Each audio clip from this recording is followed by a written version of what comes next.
Bunny pan India రేంజ్లో crazy గుర్తింపును తెచ్చాయి. Unbelievable రికార్డులు కూడా క్రియేట్ అయ్యాయి.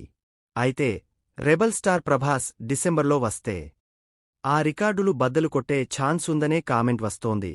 ప్రభాస్ మారుతి డైరెక్షన్లో చేస్తున్న most awaited movie Rajasaab release date మారుతూ వస్తున్న ఈ సినిమా కొన్ని రోజుల క్రితం ఫైనల్ డేట్ను అనౌన్స్ చేసింది.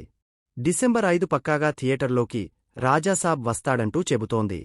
అయితే నార్త్ లెక్కలు, సౌత్ లెక్కలు ఈ మేకర్స్ను ఆలోచనను కన్ఫ్యూజన్లో పడేస్తున్నా కూడా ప్రస్తుతానికైతే ముందిచ్చిన మాటమీదే ఉన్నారు మేకర్స్. డిసెంబర్లో కనిపించడం, కలబడటం పక్కా అనే మాటమీదే ఉన్నారు. వీఫెక్స్ మీద బేస్ అయిన సినిమా కాబట్టి తరచూ రూమర్లైతే వినిపిస్తున్నాయి. వాటి సంగతి పక్కన పెడితే లాస్ట్ ఇయర్ పుష్పను మించే కలెక్షన్లు కావాలని కోరుకుంటున్నారు ఫ్యాన్స్. డిసెంబర్లో రాజాసాబ్ వస్తే పుష్ప రికార్డ్ ఖచ్చితంగా బద్దలవుతాయని ఫిల్మ్ అనలిస్టులు కూడా చెబుతున్నారు. డిసెంబర్లో సినిమా ఆడేందుకు స్కోప్ ఎక్కువ ఉంటుందని, అదే మంచి టైం అని అంటున్నారు. అయితే సంక్రాంతి లెక్కలు సౌత్ వరకే పరిమితమని, కానీ డిసెంబర్ అయితే అటు నార్త్లోనే కలిసొస్తుందని కోట్ చేస్తున్నారు.